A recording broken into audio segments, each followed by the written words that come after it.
más complejos, tanto la semántica como la pragmática, de análisis dentro de la descripción de lenguas, ¿no? Dentro de la descripción de lenguas de cualquier tipo. Pocos son los que hacen estudios de semántica, no hay tantos estudiosos que trabajan esta cuestión semántica.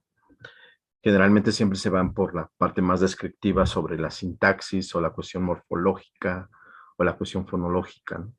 Pero eso siempre llegan los investigadores a ese nivel, ¿no? Pero un nivel semántico, pragmático, tiene que ver más con la vida significativa dentro de las sociedades, ¿no? O sea, cómo tengo estos significados a través de una comunidad, ¿no? Entonces, puede ser una comunidad de habla o una comunidad cultural, y ese tipo de comunidades van a tener ciertas representaciones significativas dentro de un sistema de lenguaje, ¿no?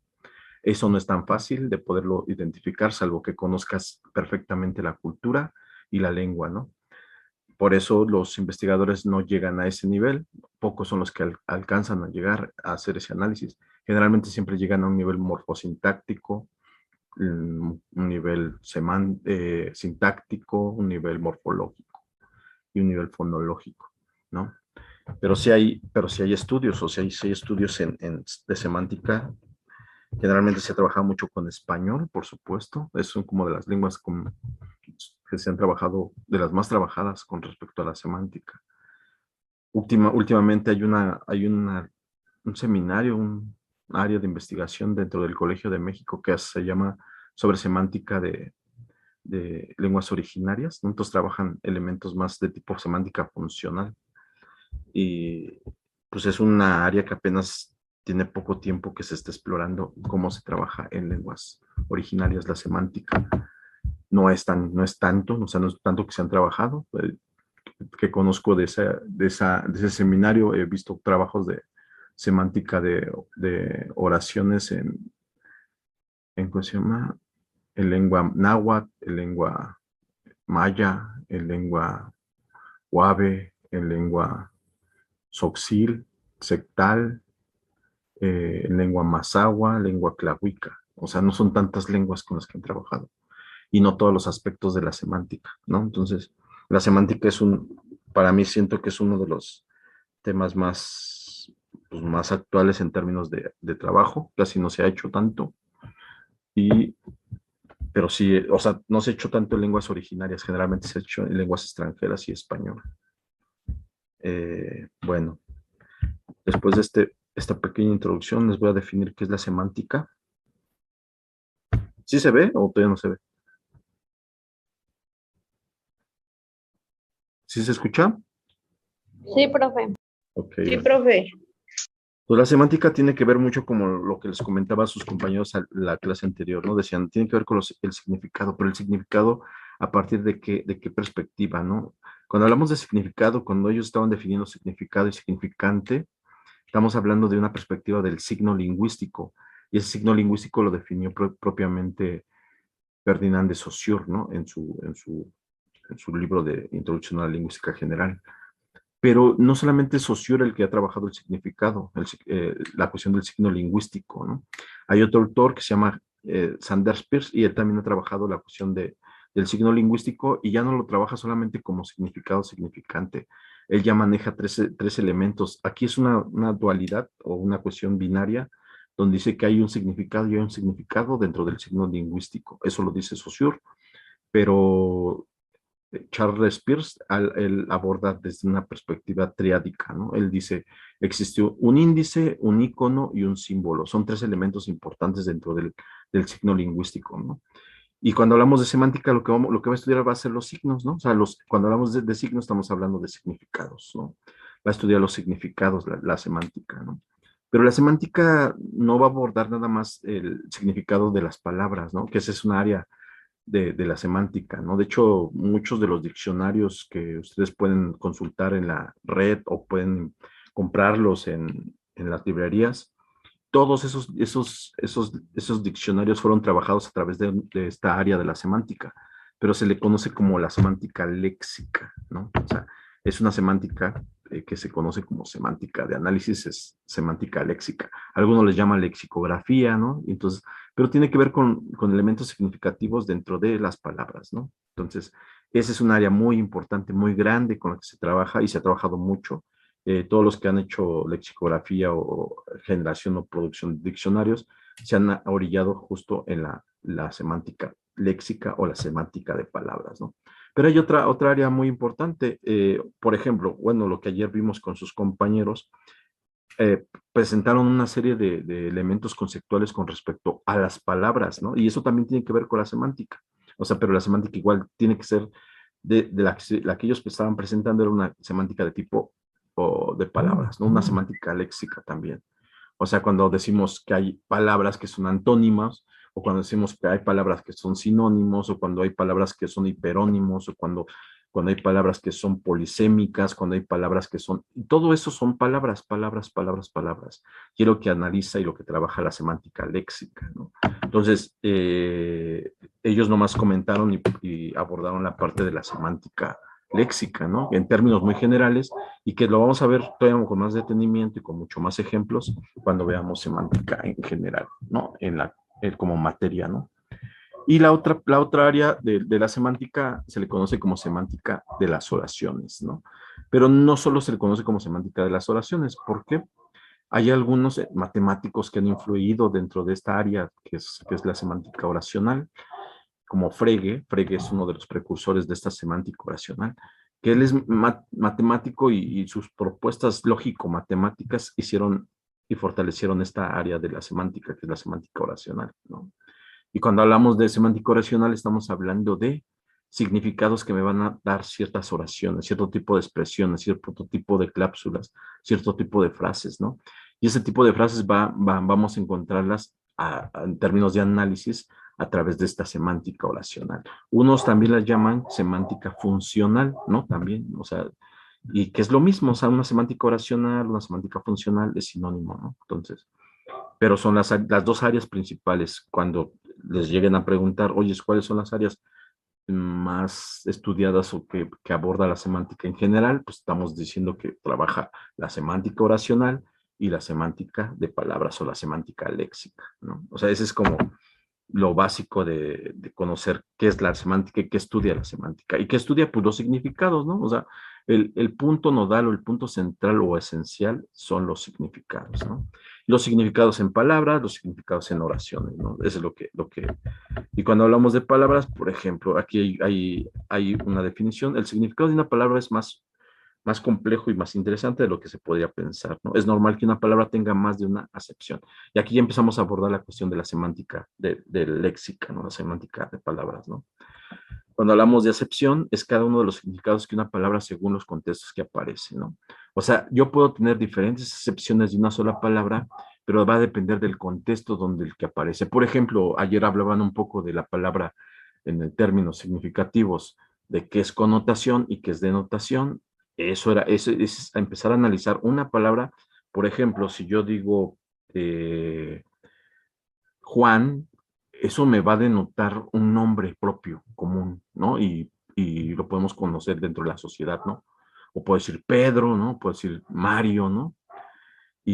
Pero, por ejemplo, si yo a ese Juan tengo una relación más subjetiva, más emotiva, más de conocido y todo, y dentro del barrio le vamos a decir, a decir otro tipo de expresión que se le conoce como apodos.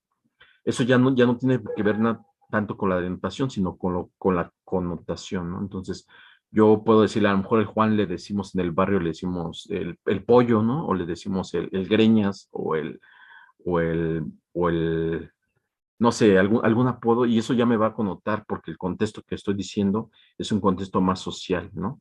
Y esa connotación la va a dar la sociedad, la va a dar otros significados propios donde se está desarrollando ese apodo, ¿no? Eso tiene que ver con acepciones, y son acepciones de dos tipos. Aquí hay una acepción de tipo connotativa y una acepción de tipo denotativa, ¿no? Y eso un poco lo explicaron ayer, lo comentaron sus compañeros, y así podemos ir observando paso por paso cómo se va desarrollando esta semántica de las palabras, ¿no? Otro aspecto importante, por ejemplo, esta es una palabra, la palabra derecho. Para ustedes, ¿qué significa derecho? O sea, ¿qué acepciones tendrían cuando yo digo derecho? ¿Qué se imaginan? ¿Qué significados les va a dar cuando ustedes dicen y tienen entre su repertorio derecho? ¿Qué es derecho para ustedes? Es pregunta, ¿eh? Jóvenes, ¿qué es derecho? Por ejemplo, cuando nos dicen vámonos derecho, o sea, pasarnos recto, o también podría ser estudiar derecho. Ajá.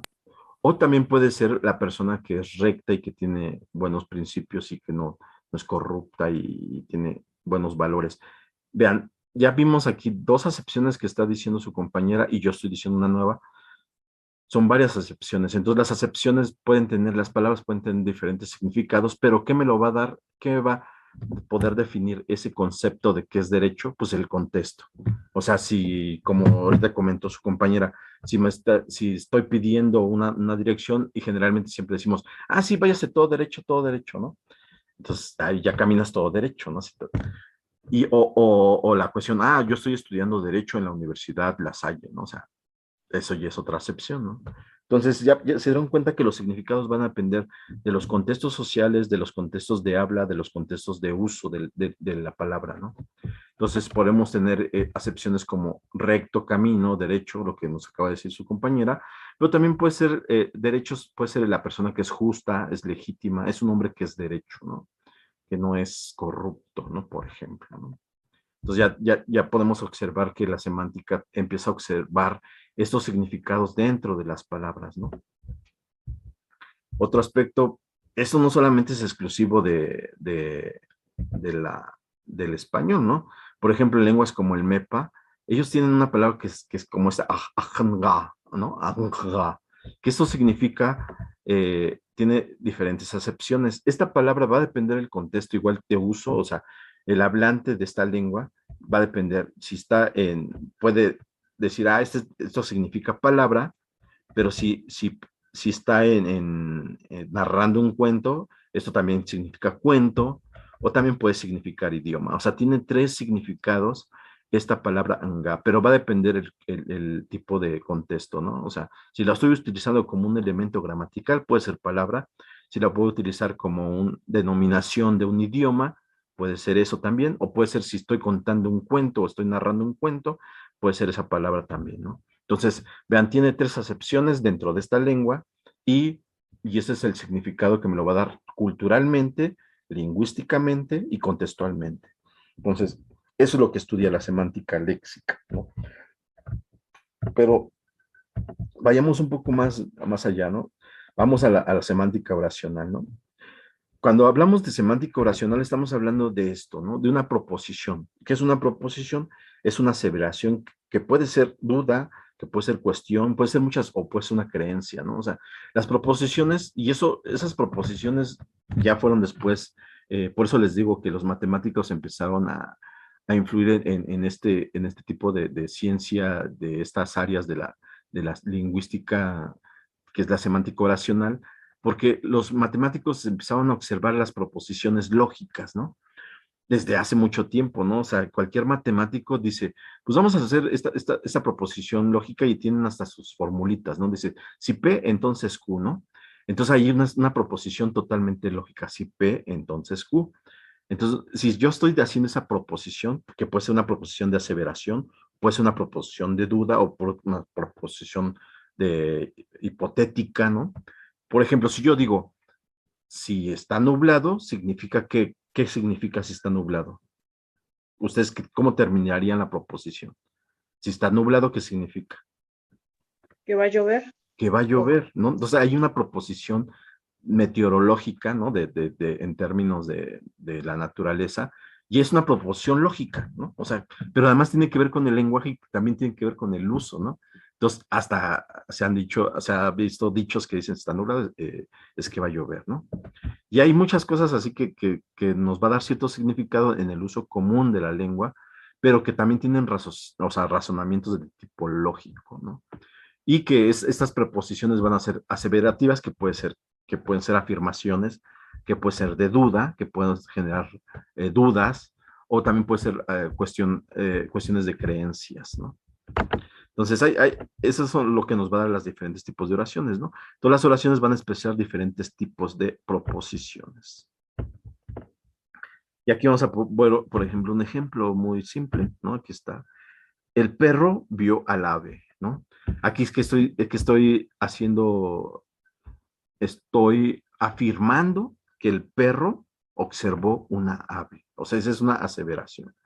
Pero yo cuando yo ya cambio mi significado y sin perder los elementos propios de esta oración, y nomás cambio el orden, ¿no? Cambio el orden y cambio la manifestación enunciativa, y yo digo, y puedo decir, ¿vio el perro el ave? O sea, ¿vio el perro al ave? O sea, eso ya me está cambiando, o sea, esa forma primera expresiva de aseveración o de afirmación que primero dije, el perro vio el ave, pues lo está cambiando se está cambiando nomás con el simple hecho de modificar algunos aspectos, tanto de expresión, tanto de orden, de muchos elementos, y me va a cambiar totalmente el significado, ¿no? O sea, no es lo mismo que estoy afirmando que el perro vio el ave, a que yo me pregunte, ¿vio el perro al ave? O sea, y entonces ahí es donde me está cambiando semánticamente el significado de dos expresiones en términos oracionales, ¿no? Entonces ya vieron cómo este tipo de elementos significativos los podemos observar no solo en las palabras, también lo podemos observar en las oraciones, ¿no? Y eso no es, tampoco les digo, no es exclusivo de las lenguas del español, sino también en lenguas originarias también se observa eso, ¿no? Entonces podemos decir que expresa la misma proposición, pero lo cual se representan como tal, o sea, la misma proposición en términos de elementos significativos, que aquí hay un perro, aquí hay un ave, y aquí hay un verbo ver, ¿no? Y aquí lo podemos observar, ¿no? Pero lo que hacemos aquí es solamente cambiar los argumentos, ¿no? El argumento se convierte, por ejemplo, estamos viendo, el perro vio el ave, en este caso el perro sería el sujeto que está observando algo, ¿no? Y aquí en este caso, aquí estamos preguntando si el perro, si el perro ve al ave, ¿no? O sea, es una pregunta y el predicado se está convirtiendo como una forma inicial y los argumentos sería el perro y el ave, ¿no? O sea, son como elementos ya de análisis, no tanto sintáctico, un análisis más de tipo semántico, ¿no? Porque cuando hablamos de argumentos o hablamos de elementos significativos de dónde está el sujeto, dónde está el predicado y cuáles son los elementos que componen la oración, hablamos de sintaxis, ¿no? Pero también cuando ya vemos qué significa esas expresiones en diferentes contextos, estamos hablando de semántica, ¿no? Entonces, nunca están como separadas la sintaxis y de la semántica. Nosotros como lingüistas y como estudiosos de las lenguas, hacemos esa separación para análisis de tipo lingüístico, ¿no? Pero hay elementos intrínsecos entre lo semántico y lo sintáctico, ¿no? Y así como eso, también está entre lo morfológico y lo sintáctico, ¿no? Y también entre lo morfológico y lo fonológico, ¿no? O sea, pero esos son como ya análisis todavía más finos que no podemos obviar, ¿no? Entonces podemos decir que hay una semántica léxica que trata de ver con las palabras y una semántica oracional, ¿no? Así en términos generales, y es lo único que voy a guardar ahorita con ustedes, que existe la semántica y que les quede bien clara que existe la semántica léxica, que tiene que ver con toda esa cuestión significativa de las palabras que podemos observar y que les pusieron muchos ejemplos y bien elaborados sus compañeros, como esta de que es un antónimo, que es un sinónimo, que es una polisemia, que es una antonimia, o sea, que es un hiperónimo, o sea, eso tiene que ver con palabras, con semántica léxica, ¿no? Y cuando hablamos, como ahorita, las expresiones que hice de un análisis muy general y muy simple semánticamente de dos oraciones, también tiene que ver con la semántica de las oraciones, ¿no? Entonces, aquí ya lo único era complementar eso, ¿no? Que dos áreas súper importantes dentro de la semántica es la semántica léxica y la semántica de las oraciones.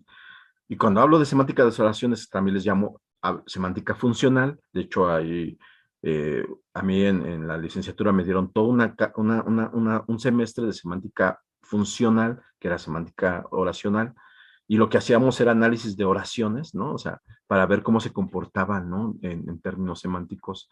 Pero además hacíamos análisis funcionales matemáticos, ¿no? O sea, utilizamos fórmulas matemáticas para poder hacer análisis de tipo oracional, ¿no?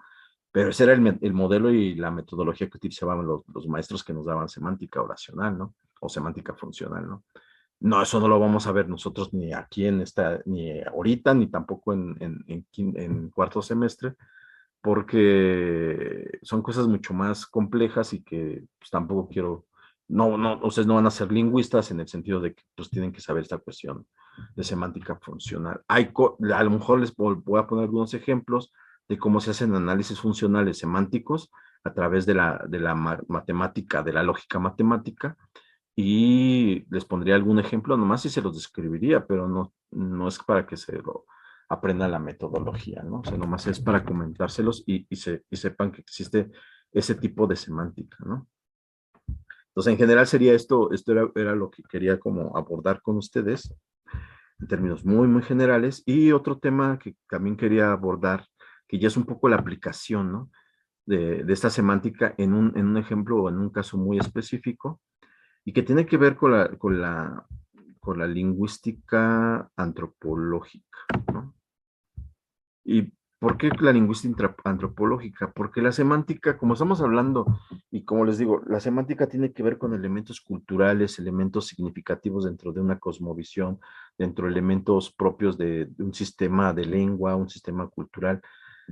La semántica tiene que ver con eso. O sea, yo no voy a saber, por ejemplo, eh, hay rituales en la comunidad Rarámuri para petición de bendición de maíz en ciertas épocas, y hacen un ritual que dura varias noches, y están bailando durante varias noches y están consumiendo tesguino, ¿no?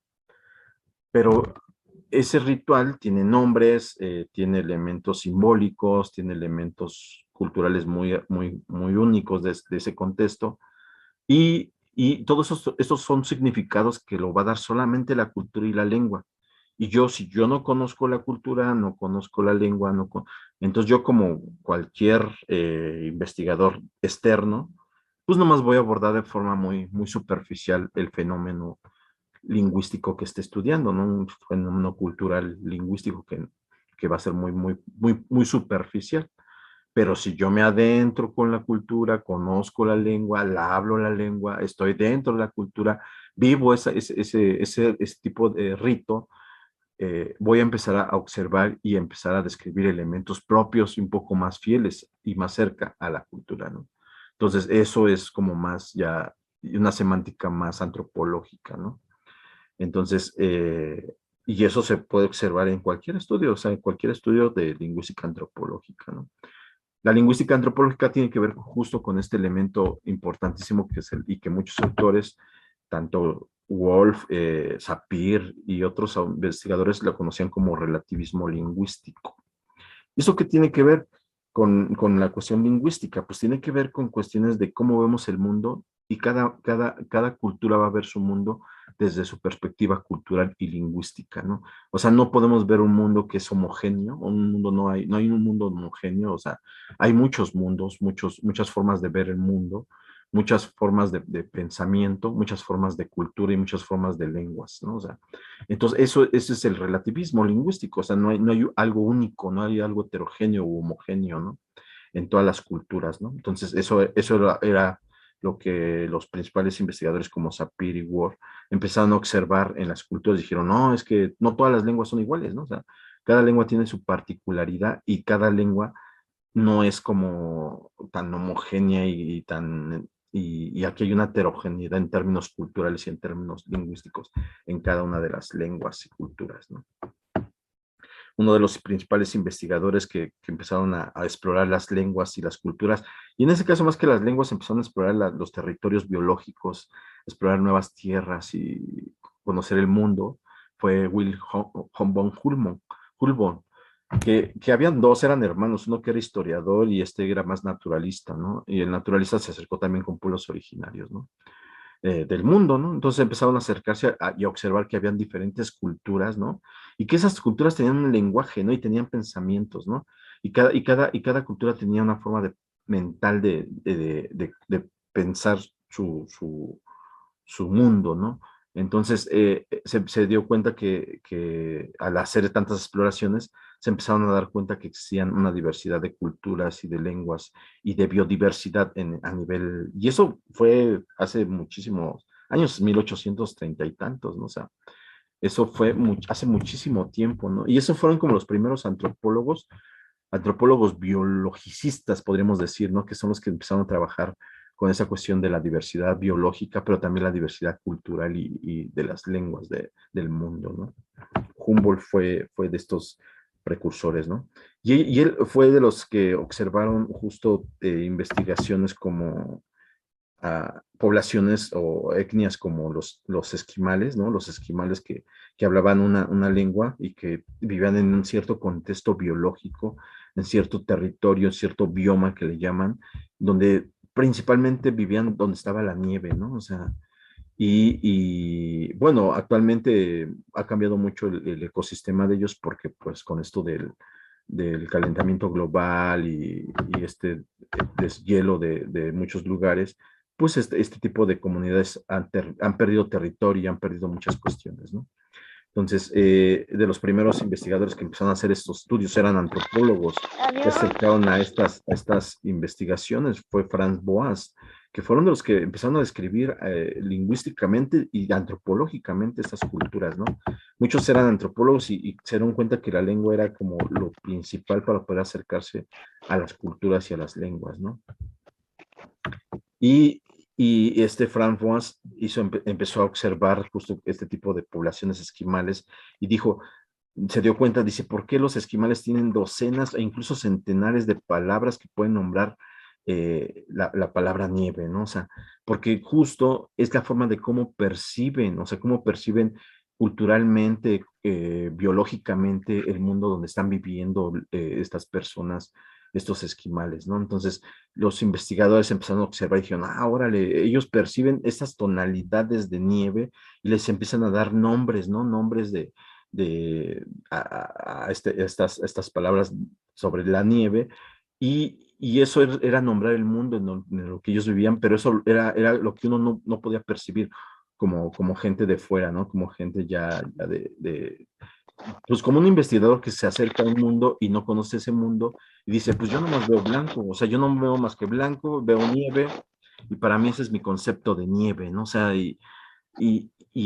ya, sin embargo, cuando ya están dentro de las comunidades y empiezan a observar y a preguntar, los investigadores se dan cuenta que al empezar a nombrar diferentes tipos de nieve, y hay una serie de categorías de tipo semántico, porque eso ya es semántico, al nombrarlas categóricamente los diferentes tipos de nieve, eso ya es una realidad cosmogónica propia de los esquimales, ¿no?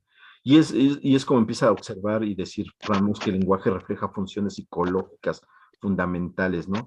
Y es parte de una experiencia histórica particular, o sea, es parte de su vida social y cultural e histórica de los pueblos, ¿no? O sea, cada pueblo va a tener diferentes lenguajes, pero eso se va a ver reflejado en los pensamientos de cada uno y van a empezar a hacer categorías propias del lenguaje, ¿no? Y eso ya lo empieza a describir Franz Boas, ¿no?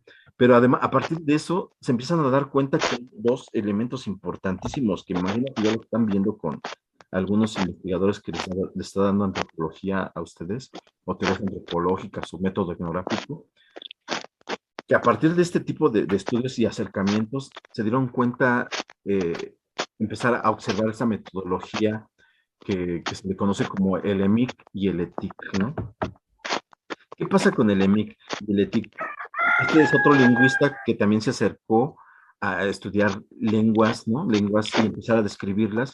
Y él se dio cuenta que dice, pues hay que buscar y describir las lenguas a través de un sistema, como lo que decía Saussure, y ver los rasgos de forma descriptiva, ¿no? Eso era lo que hacía este Saussure, ¿no? Y Saussure, bueno, este Saussure y ¿cómo se llama? Sapir y Kenneth Kenneth Pike. Él empieza en 1954, empieza a describir las lenguas y empieza a generar una teoría más estructuralista y él es lingüista, o sea, pero influenciado con elementos culturales también, ¿no? Pero él también empieza a cuestionarse esa cuestión de lo émico y de lo ético, ¿no? Y cuando hablamos de lo émico hay dos aspectos muy, muy importantes, como lo que hizo Frank Boas o lo que hizo Sapir al ir acercándose a estas culturas como los esquimales, que hicieron, empezaron a observar desde dentro y empezaron a observar que había ciertos significados desde la comunidad, desde el interior de la cultura, ¿no? Y que cuando tú lo observas desde fuera, son significados propios de tu cultura, ya no son significados propios de la cultura que se está estudiando. Muchas veces son significados propios preconcebidos desde el investigador, desde fuera, y eso fue, empezaron a analizarlo y se empezaron a dar cuenta de esos investigadores, y es como empezaron a surgir estos elementos de lo émico y de lo ético, ¿no? Lo émico principalmente tiene que ver con lo ético, tiene que ver más desde fuera de la cultura o de la lengua. Por eso, cuando Frank Boas o estos investigadores empiezan a observar y decir, es que yo no, lo único que veo es una tonalidad de nieve, porque el significado es lo que ve desde la parte occidental, desde el cientificista, desde la parte positivista, ¿no? Es lo que observa, ¿no? Y desde su cosmovisión más cientificista, ¿no? Y no se adentra tanto y es una observación más de tipo superficial, ¿no? Y son categorías que son de tipo universal, o sea, así como observaron muchas culturas, en algunas se dieron cuenta que hay nieve, en otras hay arena, en otras hay desierto, en otras hay mares, ríos, o sea, y eso era categorizar universalmente como, de forma general, cómo se organizaban las culturas en diferentes ecosistemas, ¿no? Y eso era una descripción más de tipo, pues, general, superficial, ¿no? Y es más de tipo étic, así la conocen, ¿no? Y a través de este análisis sistemático de categorías, ¿no? Y además, principalmente terminan siendo datos muy, muy parciales, no tan, tan fieles a la realidad y a la cosmovisión propia de las culturas, ¿no? Pero por eso ya después, actualmente, todavía se sigue manejando esta teoría y esta metodología de lo émico y de lo ético. Lo émico tiene que ver ya más estar dentro de la cultura, estar conociendo más la cultura y conociendo más la lengua, ¿no? O sea, si yo ya empiezo a describir y hablar dentro de la misma comunidad y conocer la misma lengua, ya estoy valorando y estoy haciendo este análisis más desde lo émico, ¿no? O sea, y entonces esto émico pues ya empezaron a detectar, entonces los esquimales tienen muchísimas formas de decir nieve, porque desde su realidad, desde su percepción y desde su cosmovisión, empezaron a distinguir, porque ya se acercaron desde un lado más émico, ¿no? Y empezaron a observar, entonces, ahora sí entiendo que ellos tienen una diversidad para nombrar nieve, ¿no? Entonces, pero eso lo lograron hasta que empezaron a acercarse más a lo émico los investigadores y dejaron un poco de lado la cuestión ética, ¿no? O sea, la cuestión ética, ¿no? Entonces, y ya empezaron ahora sí a hacer, o sea, categorizaciones más particulares propias de la cosmovisión y de la cultura de las etnias, ¿no? En ese caso propio de los esquimales, ¿no? Y empezaron ya a hacer análisis más finos, ¿no? Y empezar a descubrir cosas más globales, ¿no? O sea, ya no hacían análisis superficiales y parciales, ya empezaron a hacer descubrimientos más de tipo más global, más total, ¿no? Y eso ayudó mucho porque actualmente ya los investigadores, ya hay ahorita una teoría antropológica ¿cómo se llama? Más vigente, que les llama el perspectivismo. Y ese perspectivismo tiene que ver con este tipo de visión más ética, ¿no?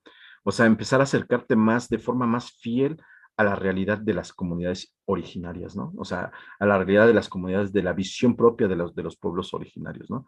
Y no es fácil, o sea, es algo muy complejo, no es tan simple, casi, o sea, así se los digo teóricamente, pero no es algo tan simple, ¿no? O sea, para eso debes de conocer muchas cuestiones culturales, conocer la lengua, hablar la lengua, tener la confianza y los hablantes de acercarse a ese conocimiento que ellos tienen y empezar a observar desde otra perspectiva y otra mirada, ¿no? Y ya lo que hace el antropólogo y el lingüista, pues hacer descripciones más de tipo Ahora les dicen descripciones más de tipo denso, no más densas, no más fieles a una realidad como tal, ¿no? Entonces eso tiene que ver con lo EMIC y lo ETIC, ¿no? O sea, y era lo único que quería como que vieran cómo una metodología antropológica se puede retroalimentar de elementos semánticos, ¿no? Ese es nomás un ejemplo para que vean cómo se aplica en términos de la semántica, ¿no? Pues yo creo que con eso terminamos, chavos. No sé si tienen alguna duda.